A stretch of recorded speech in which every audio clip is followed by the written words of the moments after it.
What's up, you beautiful souls? Welcome to another episode of Get Close. I'm your co-host, Gio. And I'm Bart. And today we got another special episode because this is Q&A part 2. I posted on my stories. Do you guys have any questions? Very embarrassingly, by the way. What do you mean?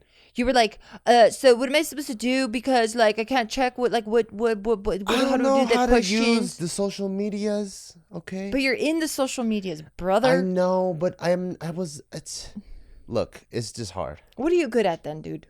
Literally nothing. Okay, good. Fuck, I can't talk anymore shit. So I got a couple of good questionos and we'll get right to it.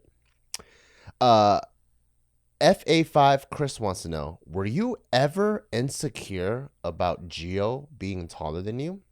Oh. For me, I was never, ever insecure. Were you ever insecure that I was shorter than you? What makes you never, ever insecure? What? Why? How did that come about? I think, if anything, I was over-secure. Explain. So I think because dudes are typically insecure, or girls are typically insecure with the dude being shorter than them, I felt like because I was with you, I was like achieving the unachievable. So I'm a fucking trophy? Yeah. Fair. All right, fair. Yeah. I was like, I tamed the lion. Yeah. Lioness. Was I ever insecure? I think in the beginning of our relationship. So you weren't the first short guy I dated, yeah, or had like a relationship with. Yeah. So my insecurities were non-existent since the very beginning, right? Because if I was insecure, I would never be in a 3-year plus relationship with someone that was shorter than me. Oh, really? That was Maybe 3 it was years? 2 years. Maybe it was 2 years. I actually had 2 short boyfriends. That stereotypical thing never bothered you? Like, oh, like I want my guy to like hold me, like make me feel because small. when I would hear shit like that, I was like, bitch, you're insecure. Like, that's why, because I want him to protect me. And I'm like, you think height's going to protect you? Height's not going to do shit for you. If this fool can't run fast, if he's not athletic, if he's not like lifting, if he's not like a guy, you know what I mean? Yeah. Like, if he doesn't have like some sort of testosterone in his body, Yeah. like height ain't going to mean shit. So I wanted someone that was capable instead of someone that's just tall, but like is fucking scrawny. Like, I want to feel little. I'm like, okay, but like, can he really protect you? Yeah. Who knows? My boyfriends that were shorter I felt like they could protect me, you know? So I didn't care about the height if they were capable.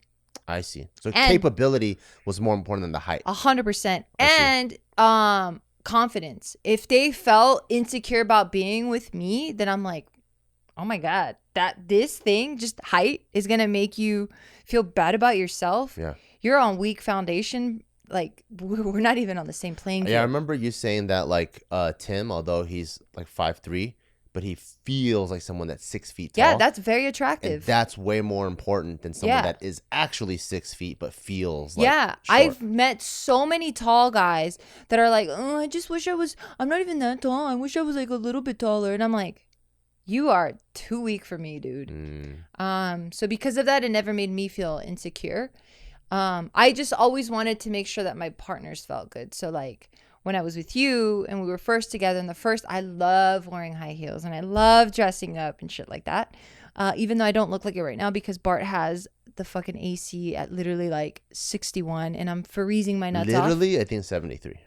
Well, I think this shit is broken. Okay, because our 73 in our other fucking room is different than this one. This one that feels like it's 63. So I just wanted to make sure you felt comfortable. So when the first time I would wear like high heels and stuff, and there is like the 4 inches of difference, I was just like, "Are you gonna be okay?" So I think I felt insecure for you. No, until you were like, "I don't give a fuck." Yeah, you fucking hot bitch. My elephant is bigger than you thought. Can I be a giraffe? My giraffe is taller than you thought. Yeah. So I never felt insecure about that. Will you ever? Vit Wodachi asks, will you ever franchise BB, and what will it take to franchise it? That was a funny reaction. Oh man. So this has been our first brick and mortar business, mine. First real alone business. Because when I learned a lot of business doing, working for or with JK, that I was able to bring a lot of it with me, and I built a lot of confidence in me, and I'm like, wow, I'm really capable of a lot of shit. And but it was an online business. There's no real overhead. There's no brick and mortar type shit, right?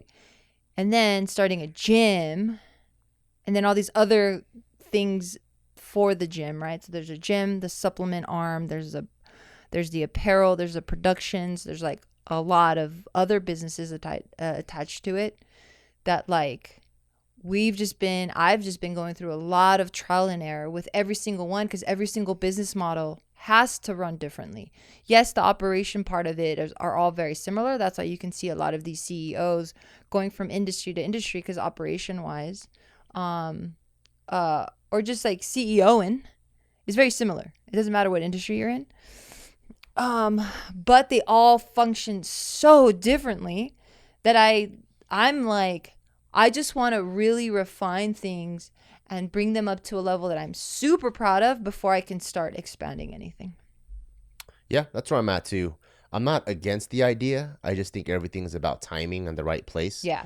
Because if you scale something that has problems, the problems scale as well as the good stuff. So I'm not against it. I'm definitely down to franchise it, but it would have to be like at a point where I feel like it is spick and span. Yeah. Everything is like really at least above 95% of what I think it can be. Yeah. Then we will scale it, and then that way, as we're scaling, the problems are like manageable. Yeah, and also, we have to remember that we invested 10 years of our life, with JK. And within those 10 years, I want to say the last 8, obviously, because we've been in it for 8 years. We, not even 8, 6 years, we were hitting it hard at both. We were building Barbell, and we were building JK.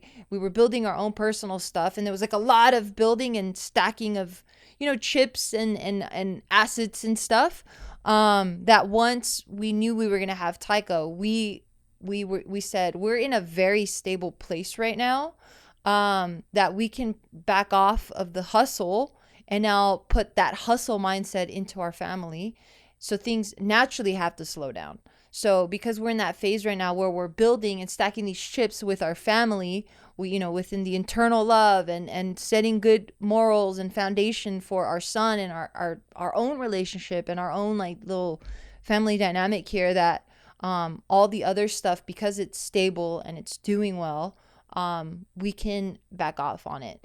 But once we see that Taika is a little bit more independent and needs us less, it feels like it's right around the corner. It really feels like it's right around the fucking corner. Really? Every month, I swear, Taika is such an independent person. Like the Taika he was in jiu-jitsu last year versus this year. Yeah. Holy crap. Is such a different kid. How old man. does he have to be before you let him walk to school by himself?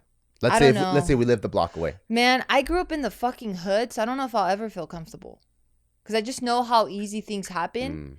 I know how bad people work. I don't know. I've seen too many things. We live in a really good neighborhood. I know, but I've seen too many things. And if it's not necessary, then it's not necessary. I see. But yes, once we see that Taika has more independence, we have no other choice than to fucking go at it again, because that's just what we know how to do. We're builders, and we like building, and we love working, and we like building things that are very fun and we really enjoy. So I don't see why we wouldn't go in that route in anything that we do. But right now it seems like things are slowing down. Possibly, I don't know if you guys see it on the outside, but we're so focused on family right now that all the other things are just kind of cool. I didn't even let you answer. No, I did answer. Oh, okay, cool. Okay, this one I think is more for me. Moises Rodriguez 13 asks, why do you keep Moses. Why do you keep gaining weight and losing weight? Yeah, Bart, why? Ever since we've been together. You've cut 6 times in these last 2 years. No, I have not cut 6 times in the last 2 years. But I do gain weight and lose weight. So for me, I think it's a personal journey and personal endeavor where I'm trying to conquer not really my physical, because I've done it before, but it's physique, you mean? Or like my physical realm. Okay. I think I've conquered my physical realm. I'm more trying to conquer my own mental realm and spiritual realm. So like growing up, I've always been the tiny kid, right? Like I didn't even break 100 pounds until I was 15 years old. So I was skinny, scrawny. And from high school, from freshman year till senior year, I was like, man, I got to put on some weight. I want to be strong. I want to have muscle. So I lifted my ass off. And by the time I graduated high school, I think I was about 165. And I was very proud of it. I was like, and I benched like 265. And I was like, I felt really proud of what I put on. Damn, 265 on 165? Yeah.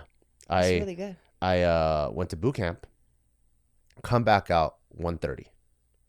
So I'm super small again, because you're really malnourished there, and it's just nonstop cardio.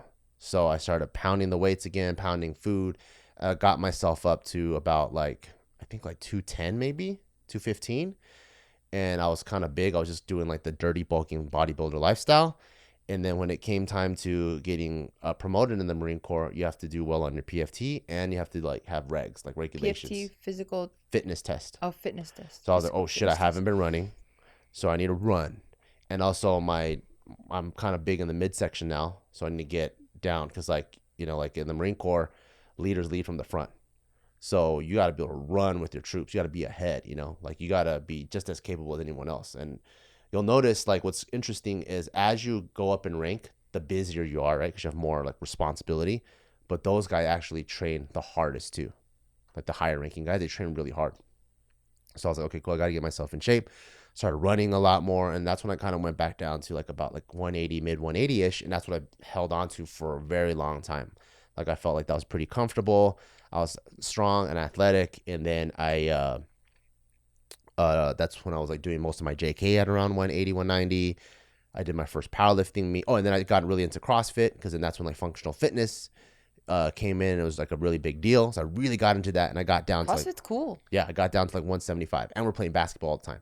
So we're running to the park, doing CrossFit there, running back, playing basketball. And that was probably the leanest I got for a while. It was 175. And then so when I did my first powerlifting meet, I saw some state records that I thought I could break. So I dropped down to 165 to compete. I didn't break them, but I did hit some pretty cool PRs. I deadlifted 500 or 501 at 165. At that time, I was a top 50 deadlifter in the nation, which is really, really cool across federations. And then I got really into powerlifting. And into powerlifting, I started, having my own new idols and who I looked up to. And so I really want to just put on size, because in powerlifting, it really benefits you when you're a big square. So I started getting heavier. Got from 165 back up to my normal weight, 180, 190. You saw me compete there a couple times. And then I was like, you know what? I'm going to just bulk and see if I could hit some of these lifetime numbers that I wanted, which is bench 400, deadlift 6, squat 5. Got all the way up to 230. And when I got all the way up to 230, I came really close to benching 400. I benched 391. Wow. With competition plates.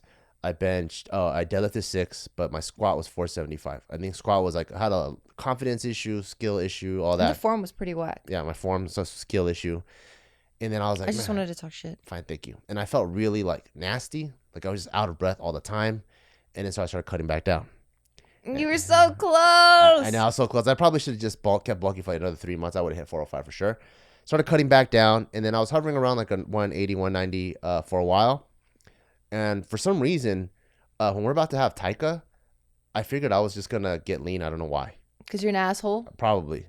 And I don't know why. So I'm like, this is the fucking craziest I'm ever going to look, heaviest I'm ever going to be. And you're like, I'm going to be my peak God physique. And I'm like, I think maybe, I don't know. Maybe I was just so sick of being fat. So I started, scaling back down. So right around when we had Taika, I was lean again. That's why I was look good in all the photos. The cover of Get Lean photo is probably when Taika was 1 or 2 maybe around there, or maybe even before he was 1. And then I trained for a marathon. Didn't really care about how I looked. I really just wanted to make sure I was able to run the whole time. And then pandemic happened. I was actually pretty lean throughout the pandemic too. until we moved, and then we got all this pandemic food. So we're like, we don't want it to go to waste. So I started eating the frozen pizzas or whatever. But I was still leaning out, and you didn't give a shit. Oh, well, because I'm like, if we're gonna get rid of this food, I might as well do a good job. So if there's 2 pizzas, I'll eat 2 pizzas at a time. So I started eating all that food, started gaining the weight, and then I just caught the yummy food bug again. So I just started going. Yeah, for 2 years you were just like going ham. Just going ham, and then not even knowing how much I weighed. In my mind, I kept thinking I was 190, and then I forgot what it was, but for a shoot, I think it was with Silent Mike or something. But for a shoot, I was at the gym scale at Barbell. I stood on it, and it said 224 with my clothes on. I'm like, 224? What the? So I was like, okay, this is unacceptable, and I'm like, I do want to chase my... Did you feel bad for me? Were you like, God damn it, poor Gio? No, because every year I check in with you because I know attraction's a huge thing. So every year I go, hey, does this turn you off? Does this turn you off? And you always say no. I'm like, no, I don't care. I'm like, cool. So I always check in with you because I want to make sure you're attracted to me too. And then I end up hitting my 500 squat. I got 515. Really happy about that because usually when my weight comes down, that's the first thing that goes. Got that. And then so now I'm coming back down. And the goal right now is to be the leanest I've ever been. While being strong, and then I'm just gonna keep that, and I think that's gonna be my best overall, like dad physique, best physique to go into jiu-jitsu with, to do all the other endeavors I want to do in life, and also still look good for photo shoots and all that. Yeah. That's my journey. Thank goodness. I feel like you've done it fat, skinny, way more than that, but really? These are the big ones. I mean, it feels I might have done a few little mini cuts, mini bulks here and there, but that's generally like my whole trajectory. It just feels like a lot. But after this, I'm just gonna maintain and just keep it there. Cool. Yeah. Next one. Speaking of being fat, Benji Thongsies asks, are you guys making a video series for the Get Lean Challenge? Well, we actually are.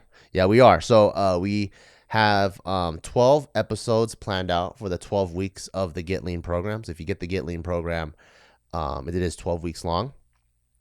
And we have 2 episodes uploaded to the Barbell Brigade channel already. So make sure you go check that out. The first one is just our weigh-ins or DEXA scan. We want to get baseline numbers as accurate as possible. Our second video is our most intense workout from wave 1, because there's 3 waves, 4 main waves in there. And we're going to be documenting this whole series. So I think this is cool because... well, and you're missing the biggest piece here. You and I are doing it together, and we're competing against each other. Yeah. So there's a couple pieces. The other thing that I was going to say that's a big piece is I think for a lot of people, because their weight loss journey is by themselves, it's difficult. It's easier when you do things in a group. Yeah. Which is why we want to make it a competition where it's a community-based thing. So it doesn't matter if you're in Australia or Singapore.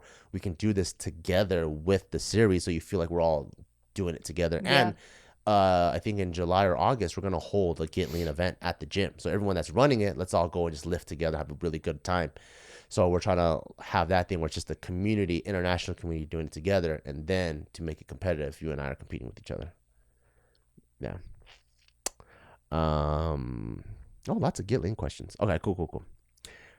Georgie Dominguez asks, do you think there will be a time that you will no longer be influencers, aka retired? Well, I don't think either one of us ever set out to be an influencer. We're literally just living our life, and we're just doing the shit that we find fun. So you don't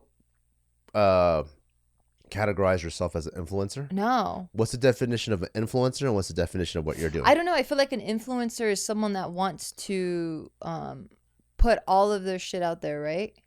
Is that what we do? I know, right? As soon as I said that, I was like, wait. We vlog, okay, so I think, the reason why I said it like that was I personally never wanted to be on camera, right? But it was because of the work that I was in with you guys that we just needed it to be that way. So then it kind of just organically happened that way. So if I were to fade away in the blackness, I'm totally cool. And it's not something that I'm aspiring to keep and maintain. Like I'm not someone, I don't want to continue to be in the camera. So eventually I would want to just be gone. That would be like an ultimate goal of mine, is to and I don't know how realistic that is, right? Because technology is changing so much, and the landscape is changing so much. Like even our business meetings now that used to be held in person are now online. So like grocery shopping, I do that online. Like everything is happening online, that I don't know how feasible or how realistic this eventual goal of mine is, to just be completely off the grid. Yeah. In terms of like social media and stuff.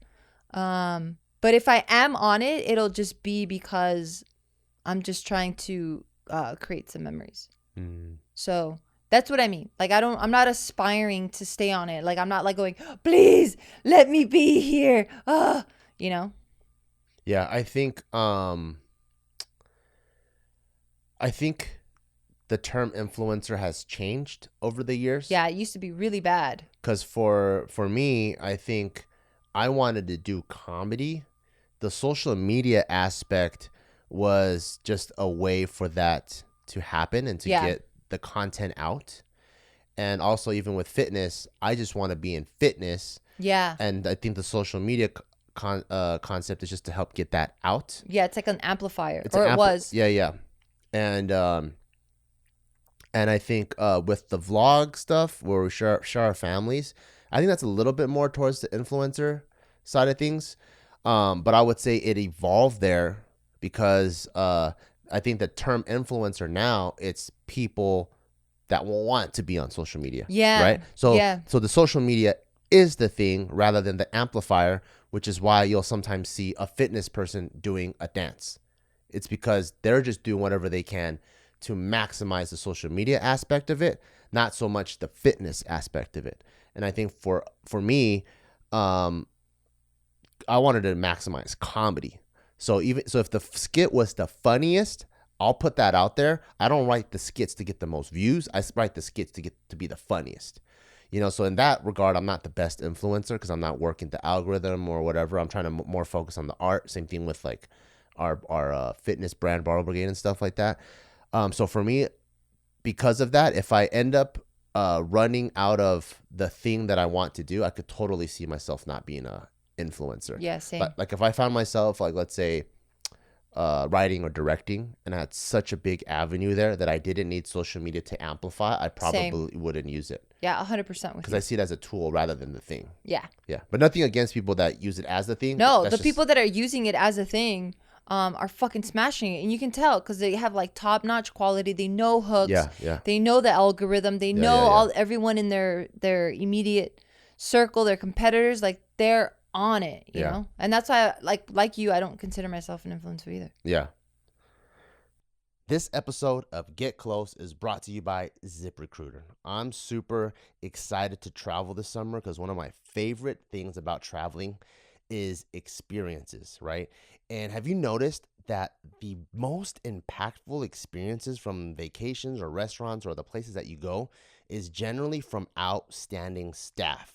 Whether it's the hotel concierge that makes you feel extremely warm and welcome into their family, or it's the tour guide who knows how to tie in the physical places with personal stories, or the waiter or server who knows how to go above and beyond what's just listed on the menu. The way they describe the food, or they find out what your interest is, they can purposefully and very well pair what you're looking for with like another drink.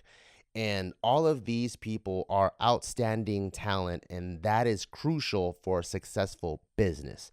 And if you're hiring, you can find talent for roles like these and more at ZipRecruiter when you try it for free at ziprecruiter.com/getclose. Us at Barbell Brigade, we have personally used it before, and it is freaking awesome because they have a powerful technology to find and match the right candidates with your job. And you can easily review these recommended candidates and invite your top choices to apply. So you can even look for people that haven't applied specifically for your position, but you're looking for those positions, and you can find the people that have already submitted. So on the other side, if you're applying and you're a well-qualified candidate, people are scouting all the time. So remember, when you want to upgrade your business this summer, make sure to find the top talent at ziprecruiter.com/getclose. That's where you can try it for free. That's ziprecruiter.com/getclose. HLN712 asks, what's the best advice for an interracial couple? What's the best advice for an interracial couple? There needs to be a lot of understanding. I don't know what races we're talking about, right? Yeah. Like if it's Mexican to Chinese, there's a lot of similarities and there's like a lot of crossover. So it's not very difficult to understand where you're coming from with certain things and vice versa. But if it's something that's super extreme, like, I don't know, I can't think of any right now. Do you think there's an obstacle there though? Like, because we're both American, right? But do you think there's still a gap between Mexican American and Chinese American? I think there would be, for sure. Really? There would be. But I think what helped us, and this is the piece of advice that I would want to give, is that I actually hung out with a lot of Asian people. I not that I went out of my way to study it, right? But to a certain extent, I am studying the culture. I am studying the interactions. I am listening to how they say things. Like I'm definitely trying to be respectful of the culture and trying to still have that in our in our friendship even. Yeah. So like I really do try to understand where it comes from, and I'm really trying to take their culture and just be like, oh, okay, let me be respectful about this. Like, these are your customs, cool, I understand it. Like, anything that I can take from the culture so that I can understand it, so that I can treat them with respect and honor that, then I think that's really helpful. Is there a would you say there's a difference between interracial friendships and interracial couples? Yes. There is. Yes. What's the difference? I think there's more leeway with a friendship. Okay. Right? Like if you fumble on certain customs or whatever, or if you say things that are like a little bit out of line, I think there's more leeway, right? Because it's like, well, you didn't know. But when it comes to a actual relationship, now you're dealing with your significant other, but you're also dealing with their family, and like there's just so many more elements to it. And you guys are together every single day. So for yours, it's more about making sure there's the correct communication and understanding. Yeah, because when you come from so already you're coming from different families, right? Those are already different sets of values, upbringing, all that stuff, right? Family dynamic, how they talk to each other, all that. And then you add another layer, which is a cultural difference. That's really stressful if you are not respectful to that even being a thing. Mm. Yeah. Would you say that is it easier then to be same race couples? For certain things, it would be easier, yeah, because then you guys are already on the same page. Yeah. Right? Like, let's say you grew up Buddhist, right? And this is more of a religious thing, but it tends to work out this way also with cultures. But you're Buddhist, I'm Catholic. I want to put Taika now to start doing his like first communion, for example. And you're going to be like, well, why? You know, I'm Buddhist. Like, my family and all that, we didn't have to do any of that stuff. But if we were both Catholic and we grew up, because Catholicism is really big in Mexicans, or in Mexican culture, then it's already a given. It's like as soon as he became this age, it's like, oh, hey, we should already start picking his Nino and Ninas. You know, like it's already we're speaking the same language already. I see. Yeah. Yeah, I think for me, I never saw interracial couples as a hurdle. Same. Ever since I was a kid. Same. Because I've been having interracial friends. And so I've always been already try to like seek understanding on both ways, you know, like, and I think maybe that helped out with me just being open-minded as a kid. Because I remember going to my best friend, he was Filipino, his house. And there was like 4 grandmas that lived there. And I was like, oh shit, that's cool. And then we were like walking around the house, and their master bedroom isn't where the parents live. Isn't that crazy?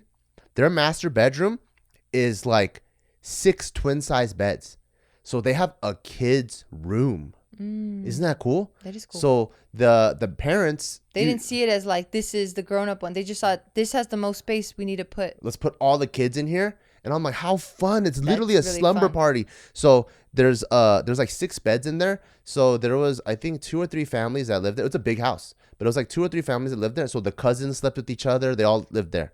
Then one set of parents lived in one room that was not the master. Another set of parents lived in another a room that was not the master, and there was the random like unmarried older uncle that lived in the attic with all the pornos that we would always sneak up to go check out. Yeah. And I just thought, wow, this is so cool, because like you always think things are set a certain way, you know, Yeah. like master bedroom, parents go in there. Yeah. And when I went there, I was like, oh, that's so cool.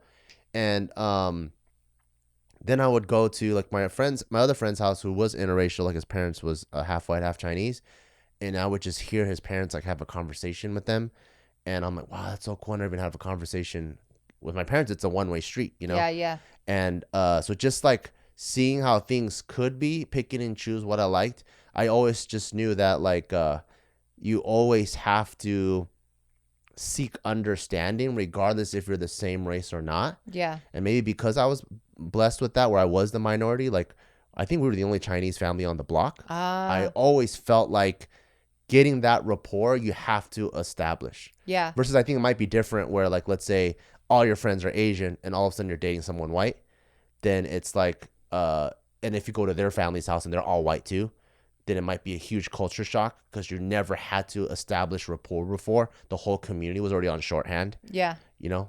But I think for me, every relationship I ever had was already, I had to establish rapport. So it became like just second nature. I see. Yeah, no, I didn't have that. I think just growing up, I was always just so different and so fascinated by different cultures. The only one I had the most access to were like Japanese and Chinese people. So because of that, I was so intrigued and like just so curious as to like how they live so differently than me and the people I grew up around. Because all Mexican people that I was around did the same shit the same way we did. So it was just normal. But it wasn't until I started having friends that weren't Mexican that I go to their house and I'm like, oh shit, you guys use food scissors? What the fuck are these food scissors? And they just look like regular scissors, but you just use it on food, and shit like that would blow my mind. Yeah. You know, like, wait, you take your shoes off because it's dirty? Yeah, that makes sense. Oh shit. So your grandma, okay, so wait, you have to live here, and then your grandma has this say, and then we don't eat until this person. Oh, you're not supposed to shake their hand. Oh, it's a bowing. Oh shit, that's so interesting. How cool. You know? Another thing I would say is don't take everything personally when they don't understand your background. Because right now, or at least when I was growing up, it just felt like when I was introducing my family members that are of older generations, they would ask questions that seemed so fucking ignorant and so, out of touch, if you will, that like, I would get so defensive because I was used to just being like, what the fuck? Erase color lines and don't be a racist and this stuff, right? That I would just like, be like, what the fuck? Like, are they trying to be racist? But it wasn't until I was able to put that aside where I'm like, oh shit, they're genuinely curious. They just don't know. Right. So I can either attack that and be fucking condescending and like try to set them straight, or I could just be like, oh shit, wait, I think that's my own insecurity and my own ego. Let's put that aside and let's really hear what they're asking. Oh shit, they really want to get to know them, and they really don't know. Yeah.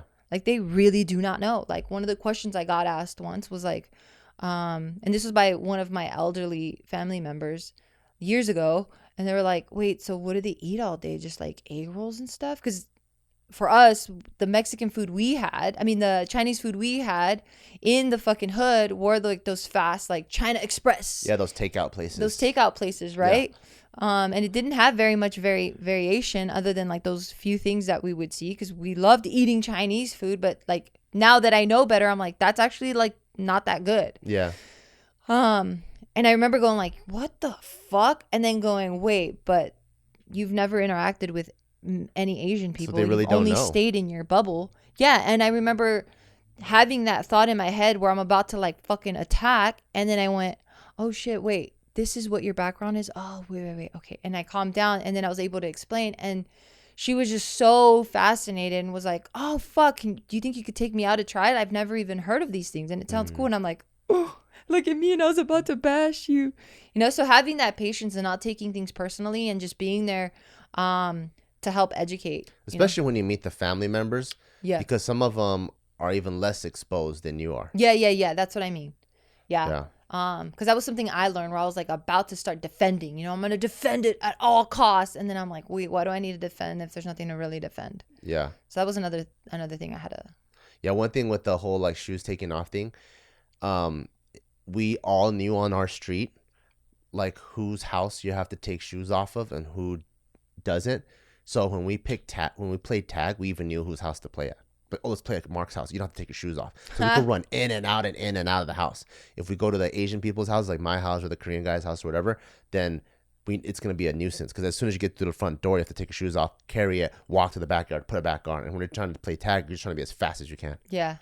So even something how fun. You guys would play tag within houses? Yeah, like in and out of the house. Like we just knew, okay, if we want this, we go to this. Like our 4 best friends all lived in that same street. How cool. So when we wanted to play, like we just knew, okay, we're gonna play like over here. Like I can go to my front lawn and see if my other friends are like playing in their front yard or not. How cool. It's cool, huh? That's super cool. Cool. Cody NG96 asks, how did you both work through conflicts and fights early in your relationship? Early in the relationship, you're so stupid. You always think you're right. You're stupid in the relationship and also early in life too. Yeah. Yeah. There's double stupidity. Super stupidity. We were together in our mid-20s. So like we would get into fights and it was literally like one of us going, after a while, mainly probably Bart, I probably knew I was wrong and didn't even realize that I knew that I was wrong. And then going like, why would he make me feel like this and blah. And I would just not resolve it. Like I just was like, I'm not going to resolve it today. I don't want to deal with it today. And it was probably Bart coming in and going, can we talk about it? And then going, argh! And then like me getting angry again. And then you getting angry again. And then we're both fucking angry and nothing really gets resolved. And it wasn't until like we really started, at least for myself, it wasn't until I really started looking at myself and like these aspects of like areas that I didn't like in terms of like how I would solve problems, or when I was feeling sad, how I would react. Because I didn't react with sadness and I didn't tell you that I was sad. I would just react with anger. And it was more with bitch. Okay, fine. Which is still stem from anger, dude. Yeah. But bitch is better. Fine, it's funny. It's better. No, it's a better word because it's more encompassing. Fine. Fuck you. So like I started recognizing my own patterns of like, shit, when X happens, Y reaction comes out. And then I was like, wait, but that's not how he meant it, or that's not how the situation went down. Why am I taking things so personally? Or like, why did I react this way? If I'm sad, why am I getting angry? If I'm sad, I should say, hey, you know what? That thing that you did made me really sad. So it was like me taking a step back and recognizing what I was feeling during these like intense moments. And then being able to really see past the emotion and be like, oh, fuck, you know what I think is really happening? I think one of us is sad. I think the other one like made the other person really upset or disappointed. And it wasn't always just about an angering situation. It was like, oh, damn, I think I really disrespected him. Or like, oh, shit, this is a sensitive subject. Instead of me just already getting defensive and going, well, what the fuck? Why do you have to talk like that? You know, and it doesn't ever help anything. Yeah. But it was just really, it was just really looking at myself first and fixing my own shit before I can like put it on you. Yeah. One thing I think I realized later on, because you have to go through a lot of fights and then a lot of self-reflection to figure out what is really causing a lot of it. And it was me realizing that people don't really get upset, or when someone's upset, it's not really them talking, it's their traumas talking. Yeah. You know, like when someone gets upset about something because something's not going their way right now, it could be when they were a kid, nothing went their way. So now there's their time to control, but they're not even aware or conscious of that it's their trauma talking. So knowing that, me kind of giving things a little bit more leniency as I'm talking and hearing things help ease my mind and not be so like rebuttal-y. Yeah. You know, because it's like, it's easy to get defensive and go like, why are they taking it that way? What the fuck? I say like this. But then that's also meaning you're having your head up your own ass and you're speaking from your own trauma because you don't want to be wronged. You know, Yeah. So you've been wrong so many times that you're like, I finally fixed it and I know how to word things now. How come I'm still wronging this person? Or how do they see it that way? So it's just two people having to fight out of their own personal traumas, versus if both people were actually level-headed and they're aware of their traumas and they're aware of how they need to speak to each other to solve things, their word choice, tone choice is way different. Well, I think something that helped disarm that for me was really, really trusting you. Right. And like, of course, I trust you. And when I'm saying this trust, I'm not talking about like, oh, you're going to cheat on me, or oh, you're going to steal from me, or you're living a double life. Like, that's not the type of trust I'm talking about.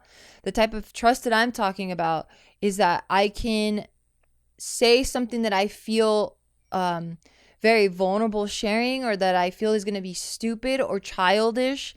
And I trust that when I put it on the table for you to see this thing, or whatever my insecurity is, I trust that you're not going to laugh at it and you're going to take it as serious as I am.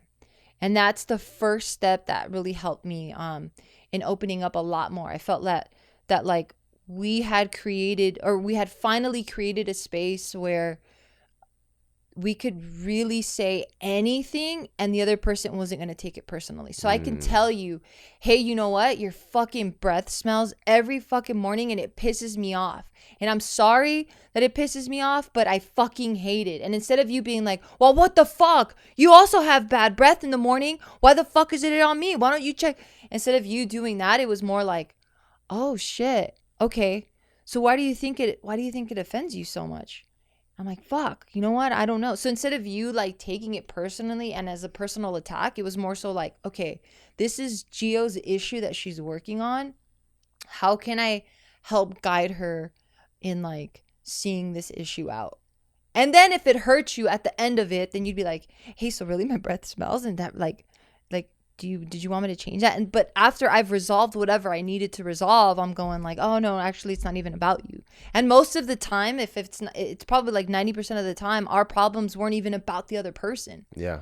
It really wasn't about the other person. It was really about ourselves and our trauma and like the unhealed fucking child and shit that was like holding on to this one situation and like making a big fucking catastrophic problem out of it. And overreacting out of it. And it was both of us just like fucking two little kids just having tantrums with each other. Yeah, one sentence that I read that I was like, wow, that's pretty deep. And it takes a lot, but once you understand it and if you can apply it, then a lot more conflicts would be smooth sailing. And it's by Mark Ronson, the author of The Subtle Art of Not Giving a Fuck. And he says... Is it? Yeah, is that what it's called? Yeah, The Subtle Art of Not Giving a Fuck. Is that what it is? Oh, yeah. Okay. Wait, I was confusing two books and I was like, wait, did you just confuse two titles? My bad. And then he says, you can't help what you feel, but you can control how you react to those feelings. Yeah. And I'm like, wow, that blew my mind, because I think most people forget that there's actually a gap, right? Most people go, here's my senses, whether it's my feelings, my eyes, my ears, whatever. Here's my senses. I feel, and then boom, there's my action. But actually, it's I feel, how do I process those feelings, and then my reaction. And I think the more and more you're aware, and the people that are very aware of that gap and have full control of the gap, that gap is what is like the key to having successful or unsuccessful relationships. You know, someone could say something that's insulting, and then they say it, and if you're mean, man, fuck you back. Or you, why did that insult? Like, you feel, obviously you can't help what you feel, right? You're feeling, man, I felt like shit. Wait, why did that rub me that wrong way? And then you can process and think and go, okay, how do I respond to my own emotions? Because your brain and your heart are two different organs. We operate as if it's like one, but it's two, right? So, okay, let's use the brain now. Why does my heart feel this way?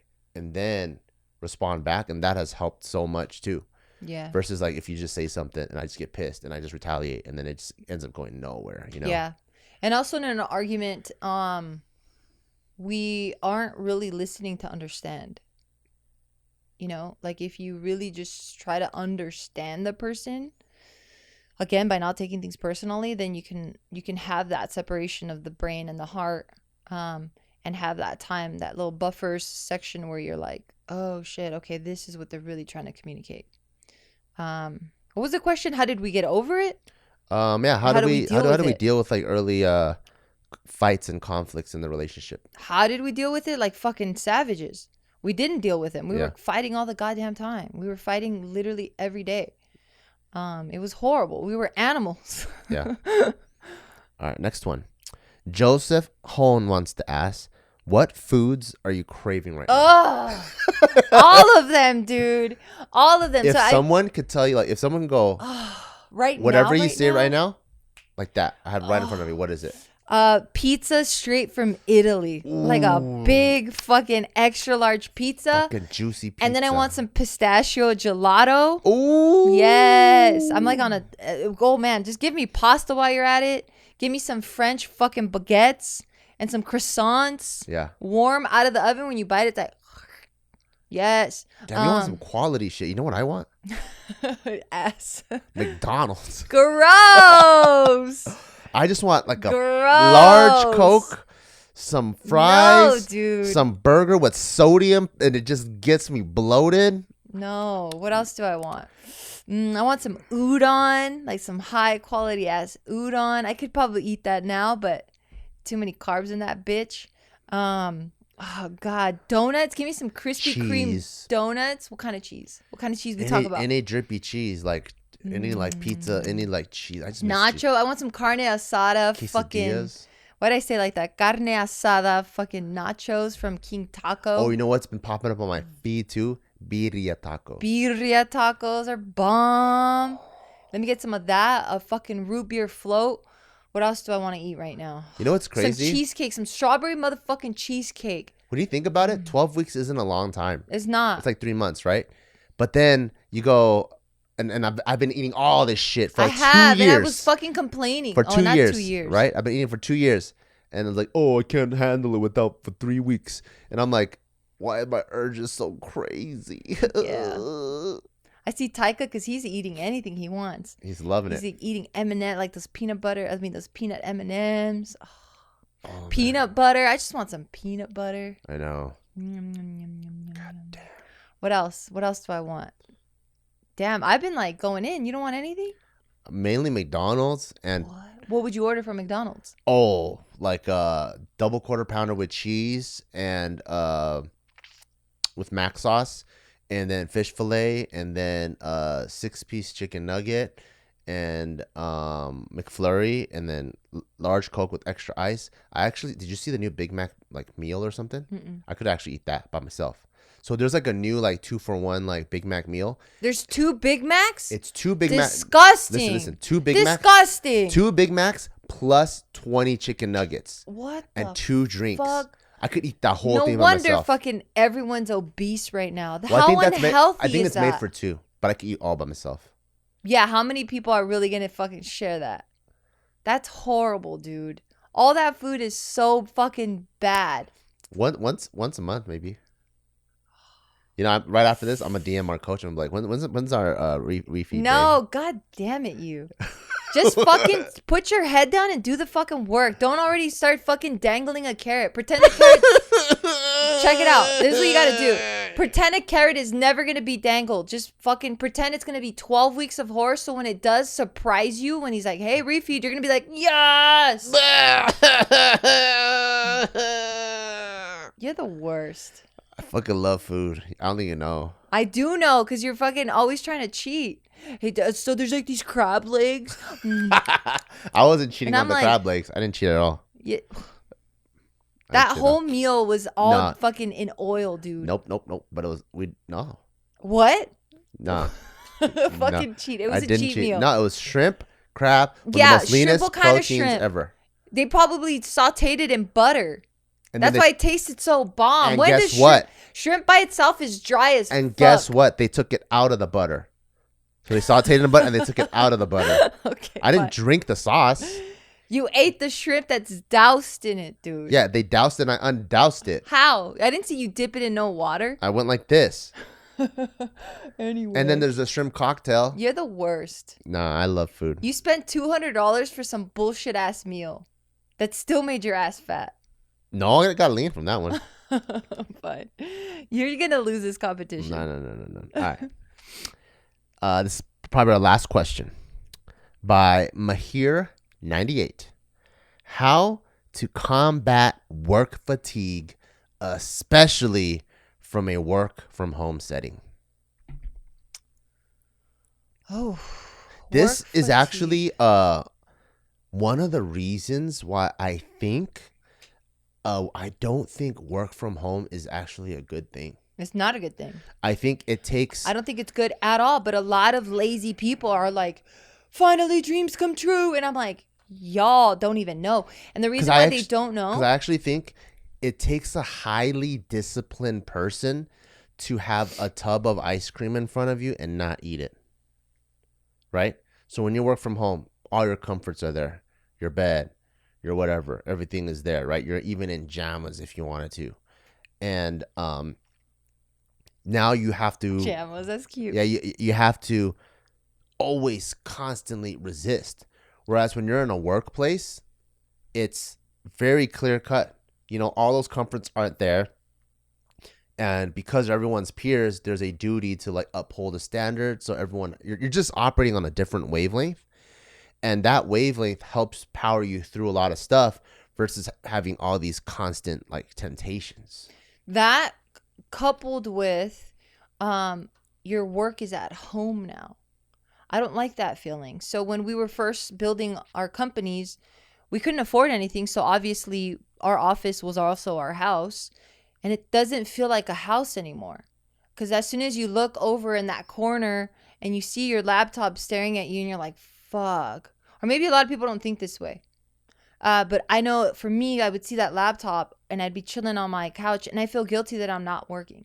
Because I love what I do, right? So for me, I have to like resist from working, right? I have to tell myself, wait, I need family time. Like if I didn't need to sleep, I would be like, okay, cool. I had my family fill. Cool. I want to go back to work. Like that's how I am. And you're the exact same way. Like if you didn't need sleep or fucking to eat or shit or whatever, you'd probably be working too. Cause it's just, we love what we do. Yeah. So having that in my home space was very stressful. And I didn't know how to unplug because I'm like, fuck, I feel like a lazy bitch sitting on my couch when I'm like, fuck, I could be way more productive. And I'm like, my shit's right there. Fuck, I'm just gonna be productive. And I couldn't disconnect from it. And I'm like, fuck, I need to separate these spaces because this is not gonna work for me. Like my mental health was not good. And I think that's another thing that people are feeling where it's like your home is supposed to be your safe haven, but that's now where you're getting reprimanded. And now that's where all these bad conversations are happening, or this is where a bad meeting is happening, or some fucking, I don't know, catastrophes happening. Like it's the worst. Like now that room has this like weird heavy energy to it that I'm like, nah, bro. Take it away. I'll go back to the office and I'll fucking cuss every direction that I'm going. And fucking, I hate it there, but I'm so grateful when I can leave that energy behind and be like, okay, fine. Out of sight, out of mind, baby. I'm here with you now. Like another conversation that I hear, and I'm like, man, I don't know if that's really good, is people like hit me up that work like a regular job, right? And they're like, hey, you want to grab lunch this day? Or I'm going to go to my doctor's appointment during this time. And I'm like, wait, don't you have work during those hours? He goes, yeah, I work from home. And I'm like, damn, I don't know if that attitude is a good attitude to have towards something that you're trying to work hard at so you could be proud of yourself at, right? Like everyone that's in a job, they're trying to get promoted, right? That's what I'm assuming. People want to do good at a job, get promoted, get higher responsibilities, higher pay, and advance. But you're not going to advance if you have that kind of attitude towards things. Yeah. And also on the flip side, if I like in my company, if I found out that someone was applying and had that attitude, I'd for sure be like, oh no, like you have a very me type of how do I bend like all my responsibilities around what I want, and you don't have that team mindset. You have a more of an I mindset, you know? So like I don't even think that's conducive, because now not only do you have to be your own worker, you have to be your own manager. And that's a lot of stress too. Yeah, I mean, assuming it came from that place, but it could also come from a place of like, yo, I'm a really efficient worker and I already got it all done. Maybe it's not a, yeah, you know, and that's also like that. That's also like a, so there's a good and a bad, right? But if you voice it like that, that's different. You know, like, oh, I get all my work done before 11. Oh, I see. I'm like, cool. But then I get is more of like my boss doesn't even know what the Like fuck I'm doing. sneaky. I can squeeze out 2 hours and it won't even make a difference. I get it. You know what I mean? Yeah, I mean, there's definitely perks to working from home for sure. I see it, especially like I'm grateful I get to work from home sometimes when I have, you know, when I have to watch Taika because I'm like, fuck, man, what a blessing. So it has its pros and its cons. But to answer that question specifically, you know, when you work from home and getting that fatigue, for me, what helps, and it helps you too, because we always talk about this, is just going out for a walk around the block. Going out for a walk around the block, leaving, like physically getting yourself out of that room for a little bit, kind of decompressing, getting some sun on your skin. If you can, probably get like a good little sweat session on, like a quick little workout, maybe even take a shower. Those little things for me help a lot. For me, it's schedules and then discipline to stick to the schedule. So I'm also a realist. So I'm like let's say he was like a buddy of mine, right? And like let's say we work together. I'm like, how many hours do you need to sleep a day where you don't feel tired? And then he goes, 9. Cool. Then it's on you to make sure you get 9 hours of sleep. So if you need to be in, like, let's say, I'll just make the math easy. If we need to be in by 9, you should probably be asleep by 11 so that you have 11 to 8 and then you have an hour to get ready and even wind down at probably 10. So set that schedule. Okay, cool. But after 4 hours, I get tired or whatever. Cool. Then no coffee in the morning. Have your coffee right when you're about to get tired. Or do you have enough time to split your hour lunch into a 30-minute eat, 30-minute nap? And then just have a set schedule and stick to it, like no matter what. And because ultimately, if your goal is I want to be optimized and I want to maximize my performance so I can keep advancing in life, but I don't want to let my biology hold me back, then I would say structure your life so that it maximizes your biology. But now it's up to your own discipline to stick to it so that you can advance forward. That's way better advice than the tips I just gave. That's what I would, well, because that's what I noticed for myself. Yeah. Yeah, you're a big scheduler. Yeah, because I'm like, it's if you already aren't that disciplined, it's very hard for you to do things that you're not normally doing. Yeah. Right? So to me, I'm like, let's lower the barrier of entry because we want to be successful, right? Success builds success. So how can we get you successful in a small way? So the first small way is let's just get you enough sleep every night. Yeah. Because then that already makes you a different being, different creature, right? Like imagine like a hungry tiger versus a full tiger. Full tiger might see a gazelle walk by and go, hungry tiger's like, this is the same creature, right? So like, let's get you in the mode where you're firing and your engines are on. Let's do that first, where that way you're already prone to being productive and successful. And then eventually like turn those notches more and more and more and more. That's how I see it. That's why schedules to me are so dope and so critical, because literally the schedule, like, you know, like in any of those special operations assessments, like Rangers, Raiders, Navy SEALs, all they really do is change the schedule. And then your world turns into hell. You know, all they're really doing is you're going to sleep at 2 a.m. and then wake up at 4 a.m. And then literally just by changing the schedule, your fucking brain is fucked. You're like, fuck, 2 hours of sleep a night? What the fuck? And then like, and then also let's make you tired. So we'll work out a little bit more and we'll make you hungry. Right? So tired, hungry, lack of sleep, the toughest of men crumble. And we'll hold that for 2 weeks and we'll see who lasts. That's all they're really doing. So that's why the schedule is so important. It can literally transform someone. That's such a fucking dope explanation. Really? You son of a fucking bitch, you're smart. Really? Yeah. Yeah, schedules will literally optimize you, turn you into the hungry tiger or to the full tiger that's not going to do shit. Yeah, fuck what I said. Listen to Bart. Yeah. That's why schedules to me are so important. And if you learn how to optimize and you recognize what you need and you optimize it to that way, you will be surprised at your own performance. Damn. I'm so happy you're doing a fucking mentorship. Really? I'm like, seriously, sometimes when we do this goddamn podcast, I'm just like, okay, yeah. And then what else with the schedule? All right. Wait, what do I should do? Oh, yeah. Okay, I'll write it down. Seriously. Times 100, man. Don't sleep on it. You've been kidding me. Your class is closed now, but you are going to take about a month to just kind of like dissect how this first one went, see what you can do better, what you can maximize, what you need to keep, throw out, and then the next one might be in like August, September. Yeah. Sick. So if you want to sign up, it's times-100.com. Go there right now, and then you'll get all the updates on when the next enrollment is. I didn't mean to plug it. Yeah. Like I didn't mean to do a shameless plug, even though I'm gonna plug all of our own shit. But it just felt like I literally, like, you fucking melted my brain by simplifying it so much, right? Like, we've heard that saying, like, complexity is the enemy of execution, right? Yeah. So like, if something seems so fucking complicated, you're like frozen. You're like, I don't even know how to move. But you simplified it so much that I'm like, wow, it really literally just is that. And if I have access to you in that way, and I know that now other people have access to you, I'm going to put it out there because holy shit, you have some really great gems, you know? And then, like, for me to selfishly hold that you have this mentorship program and not put it out there for other people to sign up, when I'm seeing the benefits just personally, I'm like, why would I be selfish like that? So what is it again? Times-100.com.